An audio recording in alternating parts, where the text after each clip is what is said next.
ಓಂ ಶ್ರೀ ಗುರುಭ್ಯೋ ನಮಃ. ಪ್ರಿಯ ಸ್ನೇಹಿತರೆ, ಎಲ್ಲರಿಗೂ ವೆಂಕಟೇಶ ಆಚಾರ್ಯನ ನಮಸ್ಕಾರಗಳು.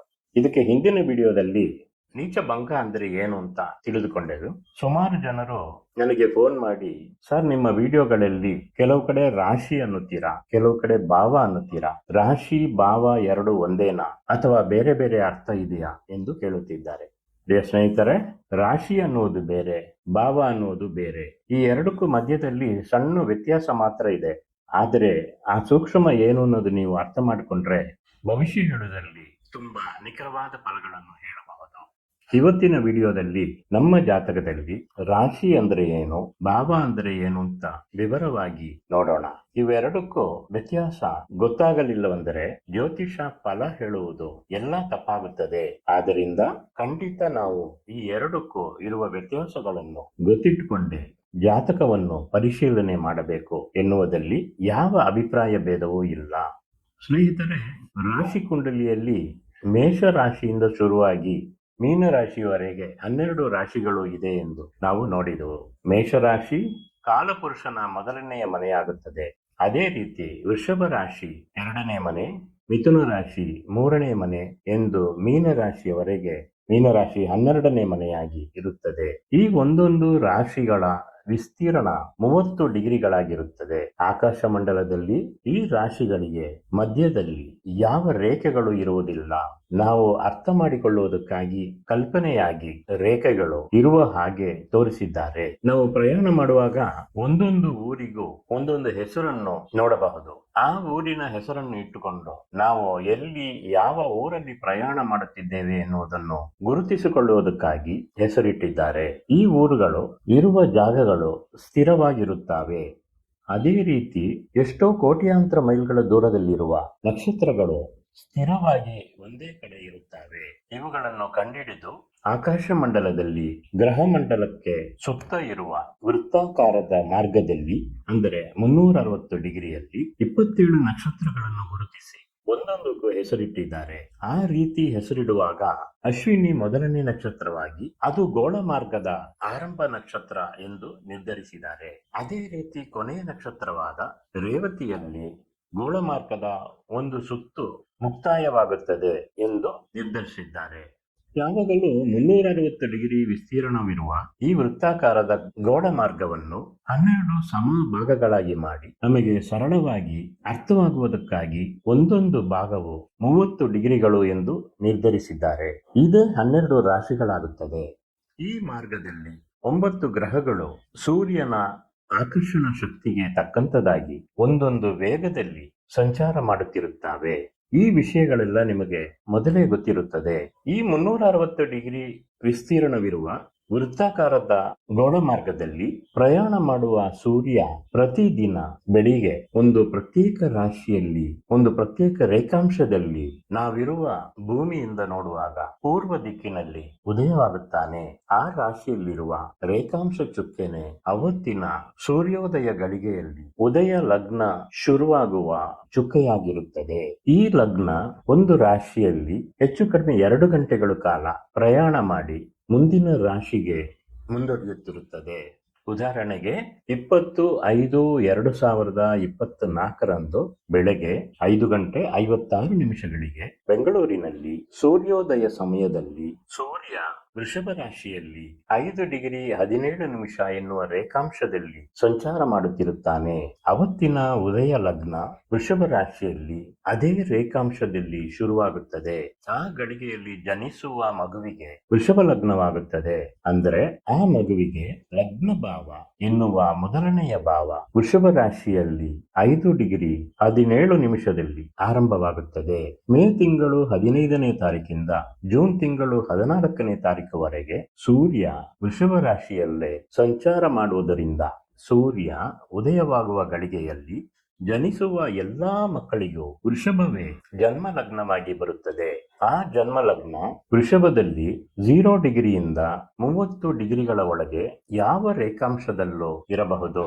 ಅದು ಜನಿಸುವ ತಾರೀಖಿಗೆ ತಕ್ಕ ಇರುತ್ತದೆ. ಸೂರ್ಯೋದಯ ಗಳಿಗೆಯಿಂದ 2 ಗಂಟೆಗಳು ಕಾಲದ ನಂತರ ಜನಿಸುವ ಮಕ್ಕಳಿಗೆ ಮಿಥುನ ಲಗ್ನವಾಗಿರುತ್ತದೆ. ಹಾಗೆ 1-2 ಗಂಟೆಗಳ ಕಾಲಕ್ಕೆ ಜನಿಸುವ ಲಗ್ನ ಮುಂದಿನ ರಾಶಿಗಳಲ್ಲಿ ಮುಂದುವರಿಯುತ್ತಿರುತ್ತದೆ. ಈ ವಿಷಯಗಳನ್ನು ಲಗ್ನ ಭಾವದ ಬಗ್ಗೆ ಹಾಕಿರುವ ವಿಡಿಯೋದಲ್ಲಿ ಇನ್ನು ಡೀಟೇಲ್ ಆಗಿ ನಿಮಗೆ ತಿಳಿಯಲಾಗುತ್ತದೆ. ಯಾವಾಗಲೂ ರಾಶಿ ಕುಂಡಲಿ 12 ಸಮಭಾಗಗಳಿರುವ ರಾಶಿಗಳಾಗಿ ಇರುತ್ತವೆ. ಆದರೆ ಭಾವಕುಂಡಲಿ ಎನ್ನುವುದು ಲಗ್ನ ಮತ್ತು ಗ್ರಹಗಳು ಸೂರ್ಯನನ್ನು ಸುತ್ತಿ ಬರುವ ವೃತ್ತಾಕಾರದ ಮಾರ್ಗವನ್ನು ಗುರುತಿಸುತ್ತದೆ.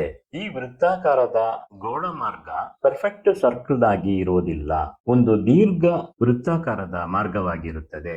ಆದ್ದರಿಂದ ಈ ಮಾರ್ಗವನ್ನು 12 ಭಾಗಗಳಾಗಿ ಮಾಡುವಾಗ ಒಂದೊಂದು ಭಾವವು ಸಮವಾಗಿ 30 ಡಿಗ್ರಿಗಳಾಗಿ ಇರುವುದಿಲ್ಲ. ಒಂದೊಂದು ಹೆಚ್ಚು ಕಡಿಮೆ 25 ಡಿಗ್ರಿಯಿಂದ 33 ಡಿಗ್ರಿಯವರೆಗೆ ಬದಲಾಗಿರುತ್ತವೆ. ಕೆಲವು ಭಾವಗಳ ವಿಸ್ತೀರ್ಣ 25 ಡಿಗ್ರಿ ಇರಬಹುದು, ಕೆಲವು ಭಾವಗಳು 33 ಡಿಗ್ರಿಗಳು ಇರಬಹುದು. ಉದಾಹರಣೆಗೆ ಇಲ್ಲಿ ನೀವು ನೋಡುವ 20/5/2024 ತಾರೀಕು ಬೆಳಗ್ಗೆ 8:20 ಜನಿಸಿದ ಒಂದು ಮಗುವಿನ ಜಾತಕದಲ್ಲಿ ಲಗ್ನ ಭಾವ ಮಿಥುನ ರಾಶಿಯಲ್ಲಿ 9:32 ರೇಖಾಂಶದಲ್ಲಿ ಶುರುವಾಗಿ ಮಿಥುನ ಲಗ್ನವಾಗಿರುತ್ತದೆ. ಲಗ್ನ ಸ್ಫುಟ ಅಂದ್ರೆ ಲಗ್ನದ ರೇಖಾಂಶ ಮಿಥುನದಲ್ಲಿ 9:32 ಶುರುವಾಗುವಾಗ ಮುಂದಿನ ಎರಡನೇ ಭಾವ ಕರ್ಕಾಟಕದಲ್ಲಿ 9:32 ರೇಖಾಂಶದಲ್ಲಿ ಶುರುವಾಗಿರಬೇಕು. ಅದು ಎಲ್ಲಾ ಭಾವಗಳು ಸಮವಾಗಿದ್ದರೆ ಮಾತ್ರ. ಆದರೆ ಭಾವಸ್ಫುಟಗಳು ದೀರ್ಘ ವೃತ್ತಾಕಾರದ ಮಾರ್ಗದಲ್ಲಿ ಸಂಚಾರ ನಿಯಮಗಳ ಪ್ರಕಾರ ಹೆಚ್ಚು ಕಡಿಮೆ 25 ಡಿಗ್ರಿಯಿಂದ 33 ಡಿಗ್ರಿಗಳವರೆಗೆ ಇರುತ್ತದೆ ಎಂದು ಹೇಳಿದ್ದೇನೆ.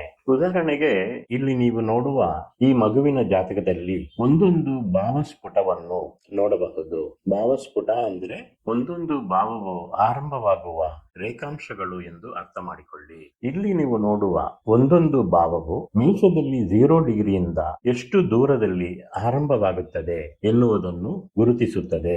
ಈ ಭಾವಸ್ಫುಟಗಳನ್ನು ಮೇಷರಾಶಿಯ 0 ಡಿಗ್ರಿ ಎಂದನ್ನು ಗುರುತಿಸಬಹುದು ಅಥವಾ ಒಂದೊಂದು ರಾಶಿಯಲ್ಲೂ ಇರುವ ರೇಖಾಂಶಗಳನ್ನು ಗುರುತಿಸಬಹುದು. ರಾಶಿಯಲ್ಲಿ ಗುರುತಿಸುವಾಗ ಯಾವ ರಾಶಿಯಲ್ಲಿ ಯಾವ ರೇಖಾಂಶ ಎಂದು ಹೇಳಬೇಕಾಗಿರುತ್ತದೆ. ಅಂದರೆ 5ನೇ ಭಾವ ತುಲಾ ರಾಶಿಯಲ್ಲಿ 7:14 ಎಂದು ಗುರುತಿಸಬೇಕು. ಬರೀ 5ನೇ ಭಾವ 187:14 ಎಂದು ಹೇಳುವಾಗ ಆ ರೇಖಾಂಶ ಮೇಷದಿಂದ ತುಲಾ ರಾಶಿಯಲ್ಲಿ 187ನೇ ಡಿಗ್ರಿಯಲ್ಲಿ ಇರುತ್ತದೆ ಎಂದು ಅರ್ಥವಾಗುತ್ತದೆ. 187 ಡಿಗ್ರಿ ಅಂತ ಹೇಳುವಾಗ ತುಲಾ ರಾಶಿ ಅಂತ ಹೇಳುವುದು ಬೇಡ, ಅದು ಆಟೋಮೆಟಿಕ್ ಆಗಿ ಮೇಷ ರಾಶಿಯಿಂದ ಇರುವ ದೂರವನ್ನು ಗುರುತಿಸುತ್ತದೆ. ಇಲ್ಲಿ ಭಾವಗಳಿಗೆ ಮಧ್ಯದಲ್ಲಿರುವ ದೂರ ಸಮವಾಗಿರುವುದಿಲ್ಲ. 1ನೇ ಭಾವವಾದ ಮಿಥುನ ಲಗ್ನ ಭಾವಕ್ಕೂ 2ನೇ ಭಾವಕ್ಕೂ ಮಧ್ಯದಲ್ಲಿ 25:43 ಮಾತ್ರ ಇರುತ್ತದೆ. ಅದೇ ರೀತಿ 4ನೇ ಭಾವವಾದ ಕನ್ಯಾ ರಾಶಿಗೂ 5ನೇ ಭಾವವಾದ ತುಲಾ ರಾಶಿಗೂ ಮಧ್ಯದಲ್ಲಿ 33:14 ಇರುತ್ತದೆ. ಈ ರೀತಿ ಭಾವಗಳಿಗೆ ಮಧ್ಯದಲ್ಲಿರುವ ದೂರ ಸಮವಾಗಿ ಇರುವುದಿಲ್ಲ. ಇದು ಸಾಫ್ಟ್ವೇರ್ ಅಲ್ಲಿ ಮಾತ್ರ ಭಾವಕುಂಡಲಿ ಅಂತ ಹಾಕಿದರೆ ನಿಮಗೆ ಸಿಗುತ್ತದೆ. ಇಲ್ಲಿ ನೀವು ನೋಡುವ ಜಾತಕದಲ್ಲಿ ಯಾವ ಗ್ರಹ ಯಾವ ರಾಶಿಯಲ್ಲಿ ಇದೆ ಅಂತ ಹೇಳಬಹುದು. ಆದರೆ ಭಾವಸ್ಫುಟಗಳು ಗೊತ್ತಿಲ್ಲದೆ ಯಾವ ಗ್ರಹ ಯಾವ ಭಾವದಲ್ಲಿ ಇದೆ ಎಂದು ಹೇಳಲು ಸಾಧ್ಯವಿಲ್ಲ. ಉದಾಹರಣೆಗೆ ಬುಧ 11ನೇ ಮನೆಯಲ್ಲಿ ಇದ್ದಾನೆ ಎಂದು ಹೇಳಬಹುದು. ಅದೇ ರೀತಿ ಶುಕ್ರ, ಗುರು, ಸೂರ್ಯ ಈ 3 ಗ್ರಹಗಳು 12ನೇ ಮನೆಯಲ್ಲಿ ಇದ್ದಾರೆ ಎಂದು ಹೇಳುತ್ತಾರೆ. ಇವಾಗ ನೀವು ನೋಡುವ ಜಾತಕದಲ್ಲಿ ಜಾತಕವನ್ನು ಪರಿಶೀಲನೆ ಮಾಡುವುದಕ್ಕಾಗಿ ಬೇಕಾಗಿರುವ ಪ್ರತ್ಯೇಕವಾದ ಭಾವಕುಂಡಲಿಯನ್ನು ನೋಡುತ್ತಿದ್ದೀರಾ. ಇಲ್ಲಿ ಒಂದೊಂದು ಭಾವಸ್ಫುಟಗಳು ಅಂದರೆ ಒಂದೊಂದು ಭಾವವು ಆರಂಭವಾಗುವ ರೇಖಾಂಶಗಳು ಮತ್ತು ಗ್ರಹಗಳು ಸ್ಥಿತವಾಗಿರುವ ರೇಖಾಂಶಗಳು ಜೊತೆಗೆ ತೋರಿಸಿದ್ದೇನೆ. ಇದರಿಂದ ನಮಗೆ ಯಾವ ಗ್ರಹ ಯಾವ ಭಾವದಲ್ಲಿ ಸ್ಥಿತವಾಗಿರುತ್ತವೆ ಎಂದು ಗೊತ್ತಾಗುತ್ತದೆ. ಇಲ್ಲಿ ಕನ್ಯಾ ರಾಶಿಯಲ್ಲಿ 4ನೇ ಭಾವ 4 ಡಿಗ್ರಿಯಲ್ಲಿ ಆರಂಭವಾಗುತ್ತದೆ. ಆ ನಂತರ ಕೇತು 19:15 ಚಂದ್ರ 24:40 ಸ್ಥಿತವಾಗಿರುವುದರಿಂದ ಇಲ್ಲಿ ಯಾವ ಸಮಸ್ಯೆನೂ ಇಲ್ಲದೆ ಕೇತು ಮತ್ತು ಚಂದ್ರ 4ನೇ ಭಾವದಲ್ಲಿ ಸ್ಥಿತವಾಗಿದ್ದಾರೆ ಎಂದು ಹೇಳಬಹುದು. ಇದನ್ನು 4ನೇ ಮನೆಯಲ್ಲಿದ್ದಾರೆ ಎಂದು ಹೇಳಿದರೂ ತಪ್ಪಿಲ್ಲ. ಬರೀ ರಾಶಿ ಕುಂಡಲಿಯನ್ನಿಟ್ಟು ನೋಡುವಾಗ ಮಿಥುನ ಲಗ್ನಕ್ಕೆ 12ನೇ ಮನೆಯಾದ ವ್ಯಯಭಾವದಲ್ಲಿ ಶುಕ್ರ, ಗುರು, ಸೂರ್ಯ ಕುಳಿತಿರುವುದರಿಂದ ಜಾತಕನಿಗೆ ಎಲ್ಲಾ ರೀತಿಯಲ್ಲೂ ಹೆಚ್ಚಿನ ವ್ಯಯಗಳು ಉಂಟಾಗುತ್ತದೆ ಎಂದು ಹೇಳುತ್ತಾರೆ. ಇಲ್ಲಿ ವೃಷಭ ರಾಶಿಯನ್ನು ನೋಡುವಾಗ ಅದು ಲಗ್ನಕ್ಕೆ 12ನೇ ಮನೆಯಾಗಿ 12ನೇ ಭಾವ 9 ಡಿಗ್ರಿ 31 ನಿಮಿಷದಲ್ಲಿ ಆರಂಭವಾಗುತ್ತದೆ. ಅದೇ ವೃಷಭ ರಾಶಿಯಲ್ಲಿ ಶುಕ್ರ 1 ಡಿಗ್ರಿ 13 ನಿಮಿಷದಲ್ಲೋ, ಗುರು 4 ಡಿಗ್ರಿ 26 ನಿಮಿಷದಲ್ಲೋ, ಸೂರ್ಯ 5 ಡಿಗ್ರಿ 24 ನಿಮಿಷದಲ್ಲೂ ಸ್ಥಿತವಾಗಿದ್ದಾರೆ. ಈ 3 ಗ್ರಹಗಳು 12ನೇ ಭಾವ ಶುರುವಾಗುವ ಮುಂಚೆನೆ ಸ್ಥಿತವಾಗಿರುತ್ತವೆ, ಅಂದರೆ 11ನೇ ಭಾವದಲ್ಲೇ ಸ್ಥಿತವಾಗಿರುತ್ತವೆ. ಆದ್ದರಿಂದ ಈ 3 ಗ್ರಹಗಳ ರೇಖಾಂಶ ಸ್ಥಿತಿಗಳನ್ನು ಇಟ್ಟು ಭಾವಸ್ಫುಟವನ್ನು ನೋಡದೆ, ಅಂದರೆ ಭಾವ ಶುರುವಾಗುವ ರೇಖಾಂಶವನ್ನು ನೋಡದೆ ಯಾವ ಭಾವದಲ್ಲಿ ಸ್ಥಿತವಾಗಿದ್ದಾವೆ ಎನ್ನುವ ನಿರ್ಧಾರಕ್ಕೆ ಬರಬಾರದು. ಕಾರಣ 11ನೇ ಭಾವದ ವಿಸ್ತೀರ್ಣ ಮೇಷದಲ್ಲಿ 7 ಡಿಗ್ರಿ 14 ನಿಮಿಷದಿಂದ ವೃಷಭದಲ್ಲಿ 9 ಡಿಗ್ರಿ 31 ನಿಮಿಷದವರೆಗೆ ಹರಡಿ ಇರುವುದರಿಂದ ಈ 3 ಗ್ರಹಗಳು 11ನೇ ಭಾವದಲ್ಲೇ ಇರುವುದಾಗಿ ಪರಿಗಣಿಸಬೇಕು. ಈಗ ಭಾವಸ್ಫುಟ ಮತ್ತು ಗ್ರಹ ಸ್ಫುಟಗಳನ್ನು ನೋಡಿದ ಮೇಲೆ ನಾವು ಶುಕ್ರ, ಗುರು, ಸೂರ್ಯ ಆದ 3 ಗ್ರಹಗಳು 11ನೇ ಭಾವದಲ್ಲಿ ಸ್ಥಿತವಾಗಿದ್ದಾವೆ ಎಂದು ಖಚಿತವಾಗಿ ಹೇಳಬಹುದು.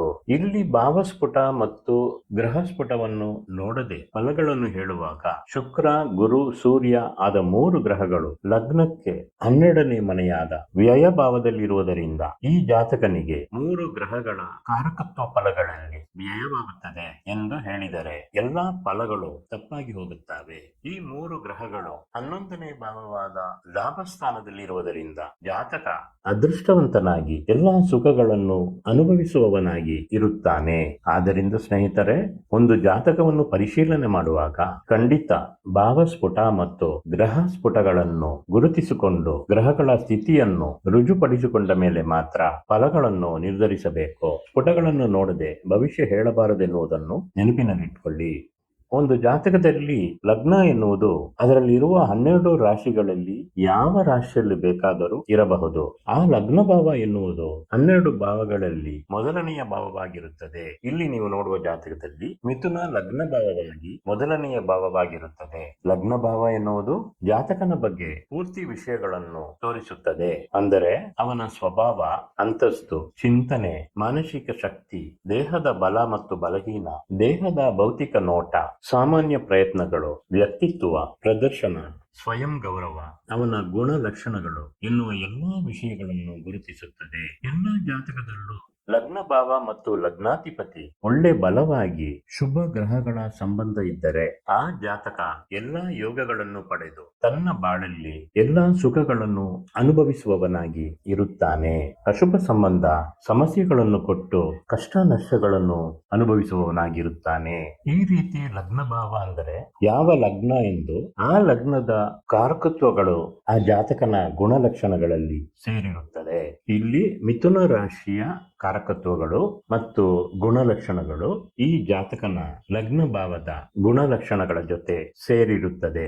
ಲಗ್ನ ಭಾವಕ್ಕೆ ಮುಂದಿನ ಭಾವವನ್ನು ದ್ವಿತೀಯ ಭಾವ ಅಥವಾ 2ನೆಯ ಭಾವ ಎಂದು ಹೇಳುತ್ತೇವೆ. ಇದನ್ನು ಧನಭಾವ, ಕುಟುಂಬ ಭಾವ, ವಾಕ್ಸ್ಥಾನ ಎಂದು ಹೇಳುತ್ತಾರೆ. ಇಲ್ಲಿ ಕರ್ಕಾಟಕ ಅವನ 2ನೇ ಭಾವವಾಗಿರುತ್ತದೆ. ಅದೇ ರೀತಿ ಸಿಂಹ ರಾಶಿ 3ನೇ ಭಾವವಾಗಿ ಸಹೋದರ ಭಾವ, ಧೈರ್ಯ, ವೀರ್ಯ, ಪ್ರಯತ್ನ ಭಾವವಾಗಿರುತ್ತದೆ. ಕನ್ಯಾ ರಾಶಿ 4ನೇ ಭಾವವಾಗಿ ಸುಖ ಭಾವ, ತಾಯಿ, ಮನೆ, ವಾಹನಗಳನ್ನು ಗುರುತಿಸುವ ಭಾವವಾಗಿರುತ್ತದೆ. ತುಲಾ ರಾಶಿ 5ನೇ ಭಾವವಾಗಿ ಪೂರ್ವ ಪುಣ್ಯ ಭಾವವಾಗಿರುತ್ತದೆ. ಇದಕ್ಕೆ ಪಂಚಮ ಸ್ಥಾನ ಅನ್ನುತ್ತಾರೆ. ವೃಶ್ಚಿಕ ರಾಶಿ 6ನೇ ಭಾವವಾಗಿ ಋಣ, ರೋಗ, ಶತ್ರು ಭಾವವಾಗಿರುತ್ತದೆ. ಮಾಡುವ ಉದ್ಯೋಗವನ್ನು ಗುರುತಿಸುತ್ತದೆ. ಧನುಸ್ಸು ರಾಶಿ 7ನೇ ಭಾವವಾಗಿ ವೈವಾಹಿಕ ಭಾವವಾಗಿರುತ್ತದೆ. ಪಾರ್ಟ್ನರ್ ಮತ್ತು ಹೆಂಡತಿಯನ್ನು ಗುರುತಿಸುವ ಭಾವವಾಗಿರುತ್ತದೆ. ಮಕರ ರಾಶಿ 8ನೇ ಭಾವವಾಗಿ ಅಷ್ಟಮ ಭಾವವಾಗಿರುತ್ತದೆ. ಅಪಘಾತ, ಅಪಮಾನ, ಮರೆಸ್ಥಾನ, ಅಶುಭ ಭಾವ ಎಂದು ಹೇಳಲಾಗುತ್ತದೆ. ಇದು ಆಯುಸ್ಥಾನವೂ ಆಗುತ್ತದೆ. ಕುಂಭರಾಶಿ 9ನೇ ಭಾವವಾಗಿ ಭಾಗ್ಯಸ್ಥಾನವಾಗುತ್ತದೆ. ದೂರ ಪ್ರಯಾಣ, ಹಿತಾಸ್ಥಾನ, 2ನೆಯ ವಿವಾಹ, ಉನ್ನತ ಶಿಕ್ಷಣ ಎಂದು ಗುರುತಿಸುತ್ತದೆ. ಮೀನರಾಶಿ 10ನೇ ಭಾವವಾಗಿ ಕರ್ಮಸ್ಥಾನವಾಗುತ್ತದೆ. ಹೊರದೇಶ ಪ್ರಯಾಣ, ವೃತ್ತಿಯನ್ನು ಗುರುತಿಸುತ್ತದೆ. ಮೇಷರಾಶಿ 11ನೇ ಭಾವವಾಗಿ ಲಾಭಸ್ಥಾನವಾಗುತ್ತದೆ. ಹಿರಿಯ ಸಹೋದರರನ್ನು ಗುರುತಿಸುತ್ತದೆ. ಲಗ್ನ ಭಾವಕ್ಕೆ ಹಿಂದಿನ ಭಾವವಾದ 12ನೇ ಭಾವ ವ್ಯಯ ಭಾವ ಅನ್ನುತ್ತೇವೆ. ಇಲ್ಲಿ ವೃಷಭ ರಾಶಿ ವ್ಯಯ ಭಾವವಾಗುತ್ತದೆ. ಹೊರದೇಶವಾಸ, ಆಸ್ಪತ್ರೆ ವಾಸ, ಹಾಸ್ಟೆಲ್ ವಾಸಗಳನ್ನು ಗುರುತಿಸುತ್ತದೆ. ಆದ್ದರಿಂದ ಭಾವಗಳನ್ನು ನೋಡುವಾಗ ಈ ಜನ್ಮ ಲಗ್ನವೇ ಜಾತಕದಲ್ಲಿ ಇರುವ ಬಹಳ ಮುಖ್ಯವಾದ ಸೂಕ್ಷ್ಮ ಅಂಶವಾಗಿರುತ್ತದೆ. ಅಂದರೆ ಲಗ್ನದ ಆಧಾರದ ಮೇಲೆ ಜಾತಕದಲ್ಲಿರುವ ಪ್ರತಿಯೊಂದು ವಿಷಯಗಳನ್ನು ನೋಡುವುದಕ್ಕೆ ಲಗ್ನವನ್ನು ಒಂದು ಉಲ್ಲೇಖ ಅಂಶವಾಗಿ ಪರಿಗಣಿಸಿ ಒಂದು ವ್ಯಕ್ತಿ ಯಾವ ತರ ಇರುತ್ತಾನೆ, ಅವನ ಗುಣ ಲಕ್ಷಣಗಳು ಏನು, ಅವನ ದೇಹದ ರಚನೆ ಹೇಗಿರುತ್ತದೆ, ಅವನ ಬಾಳು ಹೇಗಿರುತ್ತದೆ ಎನ್ನುವ ವಿವರಗಳನ್ನು ಹೇಳಬಹುದು. ಜನ್ಮ ಲಗ್ನ ಯಾವುದೇ ಲಗ್ನವಾದರೂ ಆ ರಾಶಿಯ ಕಾರಕತ್ವಗಳ ಪ್ರಕಾರ ಜಾತಕನ ಗುಣಲಕ್ಷಣಗಳು ಇರುತ್ತವೆ. ಉದಾಹರಣೆಗೆ ಸಿಂಹ ಲಗ್ನವಾಗಿದ್ದರೆ ಸಿಂಹ ಲಗ್ನದ ಗುಣಲಕ್ಷಣಗಳು ಇರುತ್ತದೆ. ಸಿಂಹಾಧಿಪತಿ ಸೂರ್ಯನ ಗುಣಲಕ್ಷಣಗಳು ಜೊತೆಗಿರುತ್ತದೆ. ಸಿಂಹ ಲಗ್ನಕ್ಕೆ ಯಾವ ಅಶುಭ ಸಂಬಂಧವೂ ಇಲ್ಲದೇ ಇದ್ದರೆ ವ್ಯಕ್ತಿತ್ವ ಮತ್ತು ಅಧಿಕಾರಗಳು, ಖ್ಯಾತಿ, ಜಯ, ರಾಜಕೀಯ, ರಾಜಕಾರಣಿ, ಸರ್ಕಾರದಿಂದ ಅನುಕೂಲ, ಅಧಿಕಾರ, ಉನ್ನತ ಸ್ಥಾನ, ಪೂರ್ವಿಕದಿಂದ ಅನುಕೂಲ, ಗೌರವ ಎಂದು ಎಲ್ಲಾ ಸುಖಗಳನ್ನು ಅನುಭವಿಸುವವನಾಗಿರುತ್ತಾನೆ. ಕಾಲಪುರುಷನ 5ನೇ ಮನೆಯಾಗಿದ್ದರಿಂದ ಸಿಂಹ ಲಗ್ನದವರು ಸಮೂಹದಲ್ಲಿ ಒಂದು ಉನ್ನತ ಸ್ಥಾನದಲ್ಲಿ ಇರುತ್ತಾರೆ. ಸ್ನೇಹಿತರೆ, ಇಲ್ಲಿ 20/5/2024 ತಾರೀಕು ಬೆಳಿಗ್ಗೆ 8:20 ಇರುವ ಭಾವ ಮತ್ತು ಗ್ರಹ ಸ್ಫುಟಗಳು ಮತ್ತು ಮಧ್ಯಾಹ್ನ 12:20 ಇರುವ ಭಾವ ಮತ್ತು ಗ್ರಹ ಸ್ಫುಟಗಳನ್ನು ಕೊಟ್ಟಿದ್ದೇನೆ. ಒಂದೇ ದಿನದಲ್ಲಿ 4 ಗಂಟೆಗಳ ವ್ಯತ್ಯಾಸದಲ್ಲಿ ಭಾವ ಸ್ಫುಟಗಳು ಮತ್ತು ಗ್ರಹ ಸ್ಫುಟಗಳು ಎಷ್ಟು ಬದಲಾವಣೆಯಾಗಿದ್ದಾವೆ ಎಂದು ನೋಡಬಹುದು. ಭಾವಗಳ ಮಧ್ಯದಲ್ಲಿರುವ ವ್ಯತ್ಯಾಸಗಳಲ್ಲಿ ಬದಲಾವಣೆ ಇರುತ್ತದೆ. ಗ್ರಹ ಸ್ಫುಟಗಳಿಗೂ ಭಾವಸ್ಫುಟಗಳಿಗೂ ಮಧ್ಯದಲ್ಲಿರುವ ವ್ಯತ್ಯಾಸಗಳಲ್ಲಿ ಬದಲಾವಣೆ ಇರುತ್ತದೆ. ಈ ವ್ಯತ್ಯಾಸಗಳು ಫಲಗಳನ್ನೇ ಬದಲಾಯಿಸುತ್ತವೆ. ಅದೇ ರೀತಿ ವೃಶ್ಚಿಕ ಲಗ್ನವಾಗಿದ್ದರೆ ಅದು ಕಾಲಪುರುಷನಿಗೆ 8ನೇ ಮನೆಯಾಗಿರುವುದರಿಂದ ಜಾತಕ ಕಠಿಣವಾಗಿ ಕೆಲಸ ಮಾಡಲು, ಬಾಳಲ್ಲಿ ಹಲವಾರು ಅಡೆತಡೆಗಳು, ರೋಗಗಳು, ಸಾಲ ಎಂದು ಸಮಸ್ಯೆಗಳು ತುಂಬಿರುತ್ತದೆ. ಆದರೆ ಲಗ್ನಾಧಿಪತಿ ಕುಜ ಮತ್ತು ಇತರ ಗ್ರಹಗಳಿಗೆ ಶುಭ ಸಂಪರ್ಕ ಇದ್ದರೆ ಸಮಸ್ಯೆಗಳ ತೀವ್ರತೆ ಕಡಿಮೆಯಾಗಿರುತ್ತದೆ. ಹಠಾತ್ ಅದೃಷ್ಟ ಉಂಟಾಗಬಹುದು. ನಡೆಯುವ ದಶಾಭುಕ್ತಿಗಳು ಸಾಧಕವಾಗಿದ್ದರೆ ಒಳ್ಳೆಯ ಫಲಗಳು ಉಂಟಾಗುವ ಸಾಧ್ಯತೆ ಇರುತ್ತದೆ. ಸ್ನೇಹಿತರೆ, ಇಲ್ಲಿ 20/5/2024 ತಾರೀಕು ಮಧ್ಯಾಹ್ನ 12:20 ಇರುವ ಭಾವ ಮತ್ತು ಗ್ರಹ ಸ್ಫುಟಗಳು ಮತ್ತು ಸಂಜೆ 6:20 ಇರುವ ಭಾವ ಮತ್ತು ಗ್ರಹ ಸ್ಫುಟಗಳನ್ನು ಕೊಟ್ಟಿದ್ದೇನೆ. ಒಂದೇ ದಿನದಲ್ಲಿ 4 ಗಂಟೆಗಳ ವ್ಯತ್ಯಾಸದಲ್ಲಿ ಭಾವ ಸ್ಫುಟಗಳು ಮತ್ತು ಗ್ರಹ ಸ್ಫುಟಗಳು ಎಷ್ಟು ಬದಲಾವಣೆಯಾಗಿದ್ದಾವೆ ಎಂದು ಇಲ್ಲಿ ನೋಡಬಹುದು. ಇಲ್ಲಿ ಮಧ್ಯಾಹ್ನ 12:20 ಬುಧ, ಶುಕ್ರ, ಗುರು ಮತ್ತು ಸೂರ್ಯ 4 ಗ್ರಹಗಳು ಸೇರಿ 9ನೇ ಭಾವದಲ್ಲಿದ್ದು ಭಾಗ್ಯಸ್ಥಾನದ ಫಲಗಳನ್ನು ಕೊಡುವ ಸ್ಥಿತಿಯಲ್ಲಿ ಇರುತ್ತಾರೆ. ಆದರೆ ಸಂಜೆ 6:20 ಶುಕ್ರನಿಗೆ ಭಾವ ಬದಲಾವಣೆಯಾಗಿರುತ್ತದೆ. ಅಂದರೆ ಬುಧ ಮತ್ತು ಶುಕ್ರ 6ನೇ ಭಾವದ ಫಲಗಳನ್ನು, ಗುರು ಮತ್ತು ಸೂರ್ಯ 7ನೇ ಭಾವದ ಫಲಗಳನ್ನು ಕೊಡುವ ಸ್ಥಿತಿಯಲ್ಲಿ ಇರುತ್ತಾರೆ. ಈ ಬದಲಾವಣೆಗಳನ್ನು ಭಾವಗಳ ಮತ್ತು ಗ್ರಹಗಳ ಸ್ಫುಟಗಳನ್ನು ಇಟ್ಟು ನೋಡುವಾಗ ನಿಮಗೆ ಅರ್ಥವಾಗುತ್ತದೆ. ಸೂಕ್ಷ್ಮವಾಗಿ ಫಲಗಳನ್ನು ನಿರ್ಧಾರ ಮಾಡುವ ಸಮಯಗಳಲ್ಲಿ ಭಾವಗಳ ಆರಂಭ ಸ್ಫುಟಗಳು ಇರುವ ನಕ್ಷತ್ರ ಪಾದಗಳಿಗೆ ತಕ್ಕಂಥದಾಗಿಯೂ ಫಲಗಳಲ್ಲಿ ಬದಲಾವಣೆ ಇರುತ್ತದೆ. ಆದ್ದರಿಂದ ಸ್ನೇಹಿತರೆ, ಭಾವಗಳ ಪ್ರಾಮುಖ್ಯತೆ ಏನು ಅಂತ ಇವಾಗ ನಿಮಗೆ ಗೊತ್ತಾಗಿರಬಹುದು.